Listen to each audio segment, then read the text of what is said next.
नमस्कार, आदाब, सत श्री अकाल। ये है आपकी अपनी कहानियों का चैनल जिसका नाम है कहानियाँ दिल से। मैं हूँ आपकी दोस्त गार्गी विद्यांत। आज आपको सुना रही हूँ कहानी रक्त कुसुम का दूसरा भाग। अब तक आपने कहानी में सुना अरुणिता एक यंग स्कॉलर है जो कोलकाता से गोलपहाड़ी गांव में टेराकोटा मंदिरों पर रिसर्च करने आई है। यहाँ आकर उसे पता चलता है कि श्यामराई मंदिर श्रापित है। अपने मन में उठ रहे प्रश्नों का उत्तर ढूंढने वो अकेले ही चल पड़ती है उस मंदिर की ओर। अब आगे। मंदिर गांव की बाहरी सीमा में था। अचानक आसमान में काले बादलों का कब्जा हो गया। अरुणिता ने जल्दी जल्दी मंदिर की कुछ तस्वीरें खींचकर वापस लौटने का फैसला किया। उस मंदिर के आसपास न तो खेत थे न कोई घर। एक अजीब सी मनहूसियत फैली थी वहां। मंदिर की बाईं ओर एक बड़ा सा तालाब था जो जल कुंभियों से भरा हुआ था। अरुणिता ने जैसे ही तस्वीरें लेने के लिए अपना कैमरा ऑन किया, उसे कुछ आहट सुनाई दी। मुड़कर देखा, वहां कोई नहीं था। सामने एक सूखा बरगद का पेड़ बिल्कुल दैत्य जैसा लग रहा था। बारिश शुरू होने वाली थी। अरुणिता भागते हुए मंदिर के अंदर चली गई। अंदर पैर रखते ही उसके पूरे शरीर में झुरझुरी छा गई। एक अजीब सी गंध थी वहां। सामने श्यामराय की धातु की मूर्ति मकड़ियों के जाले में कैद थी। अभी वो मूर्ति की तस्वीर ले ही रही थी कि अचानक अपनी जगह पर ही लड़खड़ा गई, मानो किसी ने पीछे से धक्का दिया हो उसे। उसने घबरा कर इधर उधर देखा, पर वहां कोई नहीं था।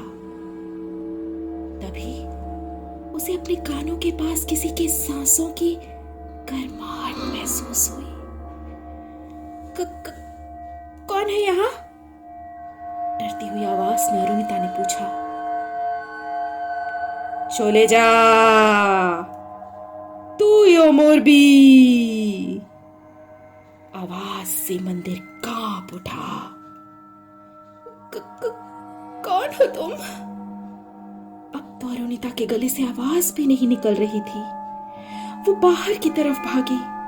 उसने देखा, सामने लाल साड़ी पहने एक औरत उस तालाब की ओर जा रही है। उसके खुले घुंघराले बाल हवा में लहरा रहे थे और बालों में एक लाल जवा कुसुम स्पष्ट दिख रहा था। रुक जाओ, कौन हो तुम? अरुणिता ने आवाज लगाई, पर वो औरत रुकी नहीं।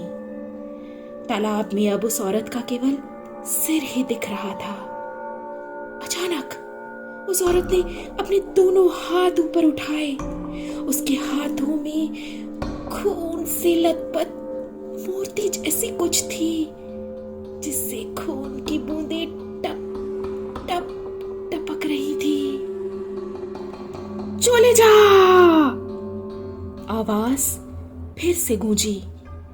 डर से अरुणिता के हाथ पैर ठंडे हो चुके थे। इस बार वो अपनी पूरी ताकत जुटाकर बेतहाशा मंदिर से बाहर भागने लगी। बारिश की बूंदें उसके चेहरे से टकरा रही थी, पर उसे न तो कुछ दिख रहा था न महसूस हो रहा था। वो बस भागी जा रही थी। आखिरकार वो उस जगह आकर रुकी जहां से गांव में कच्चे मिट्टी के मकानों की कतार शुरू हो रही थी। उसका पूरा शरीर पूरी तरह से कांप रहा था। अरुणिता धीमी चाल से घर की तरफ बढ़े जा रही थी। कुछ देर पहले उसके साथ जो कुछ हुआ, उसने उसे भीतर तक हिलाकर रख दिया था। वो जैसे ही इंद्रालय के गेट पर पहुंची, दरवाजे पर उसे रिमली दिख गई। क्यों रे, तू यहां खड़ी खड़ी क्यों भीग रही है? खुद को संभालते हुए अरुणिता ने पूछा। इससे पहले वो और कुछ कहती, रिमली आकर उससे लिपट गई। पीछे से पीछे की आवाज आई, तुम्हें उस मंदिर में नहीं जाना चाहिए था। उनकी आवाज में डर और नाराजगी साफ झलक रही थी। अरुणिता बिना कुछ बोले ही अपने कमरे में चली गई। तभी उसका मोबाइल घनघना उठा। बाबा का कॉल था।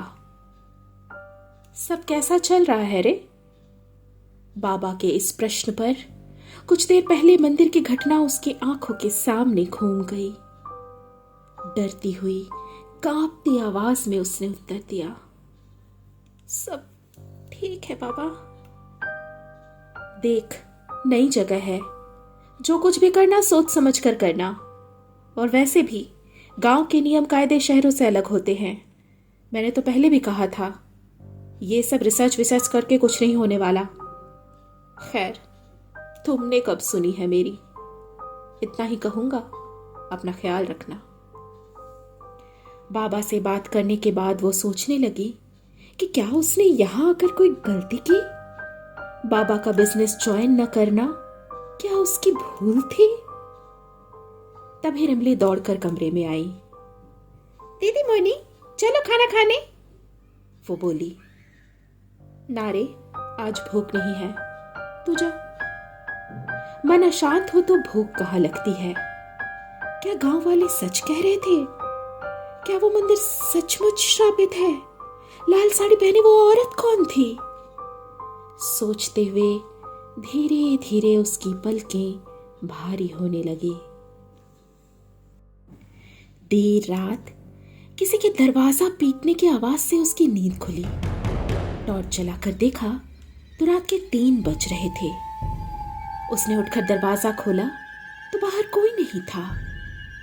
कॉरिडोर में पीला बल्ब तन्हा टंगा था। आवाज तो उसने साफ साफ सुनी थी। फिर सोचते हुए वो दरवाजा बंद करने ही वाली थी कि जमीन पर लाल रिबन पड़ा देखकर अरुणिता ठिठक गई। अरे, ये तो रिमली का रिबन है।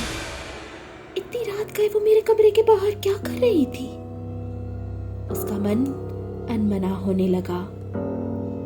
पानी पीकर वो जैसे ही पलंग पर लेटी, उसे अपना बिस्तर कुछ गीला गीला सा महसूस हुआ।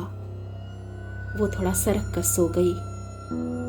उसके बगल में बिस्तर पर बूंद बूंद पानी टपक रहा था, मानो किसी के गीले बालों से पानी चू रहा हो। अगली सुबह तैयार होकर अरुणिता ने जैसे ही अपना बैग उठाया, उसकी नजर टेबल के नीचे कैमरे पर गई। अरे, कैमरा टेबल के नीचे कैसे आया? मैंने तो इसे टेबल के ऊपर रखा था। उसने जैसे ही कैमरे का हैंडल हाथ में लिया, वो बिल्कुल गीला सा था, मानो किसी ने भीगे हाथों से छुआ हो उसे। कल रात दरवाजे पर वो आवाज, रिमली का रिबन और अब ये कैमरा, ये सब क्या हो रहा है मेरे साथ? क्या रात कोई आया था इस कमरे में? सोचते हुए वो सीढ़ियां उतरने लगी। आज वो अकेले ही गांव की तरफ निकल पड़ी। दोपहर तक उसने कई मंदिरों की रिकॉर्डिंग्स कर ली थी। लगभग सारे टेराकोटा के मंदिरों की दीवारें पौराणिक घटनाओं की नक्काशी से भरे थे, पर रख रखाव के अभाव में अधिकतर नक्काशियां घिस चुकी थी। जगह जगह दरारें ताका झांकी कर रही थी। अरुणिता का मन ये सब देखकर जाने क्यों उदास सा हो गया। क्या लोग और चीजें ऐसे ही लुप्त हो जाया करती हैं, चुपचाप नजरअंदाज होते हुए?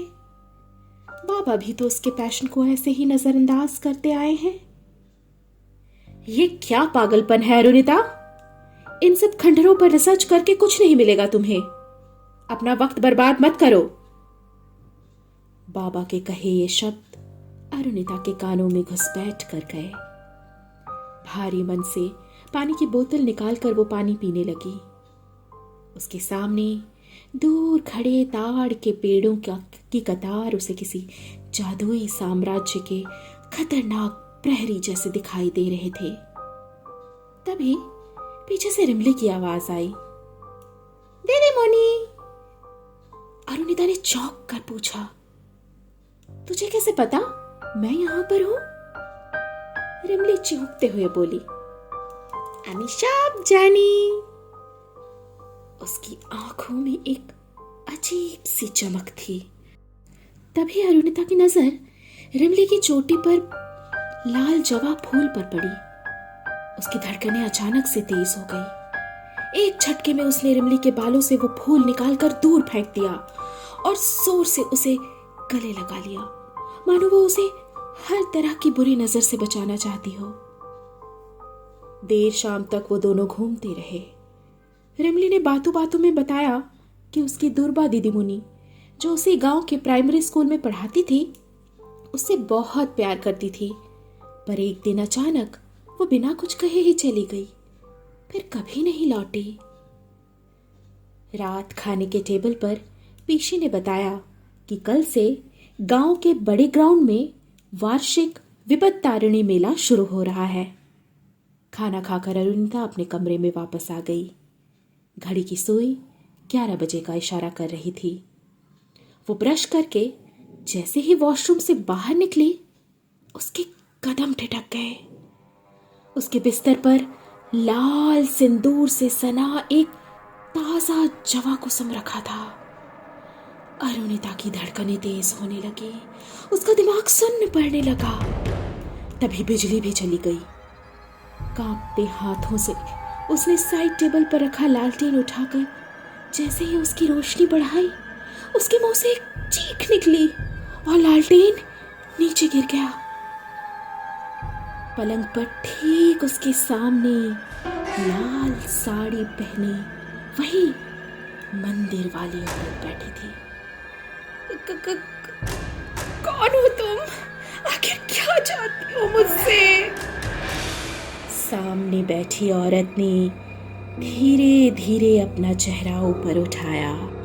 उसके पूरे चेहरे से खून टपक रहा था, आंखें बाहर लटकी थी, चेहरा पूरी तरह सड़ गल चुका था। देखते ही देखते पूरा बिस्तर खून से लाल हो गया। अरुणिता की आंखें फटी की फटी रह गई। उसका गला सूखने लगा, वो पसीने से तर हो चुकी थी कि तभी किसी का स्पर्श उसने अपने कांधे पर महसूस किया। डरते हुए वे जैसे ही पीछे मुड़ी, उस औरत को दरवाजे के सामने खड़ा पाया।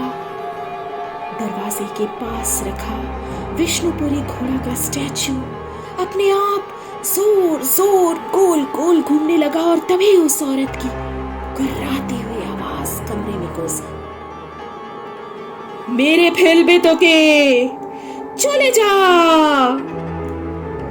कहते हुए वो दरवाजे के आर पार हो गई। उसके जाते ही पूरे कमरे में रोशनी छा गई। सब कुछ पहले जैसा शांत हो गया।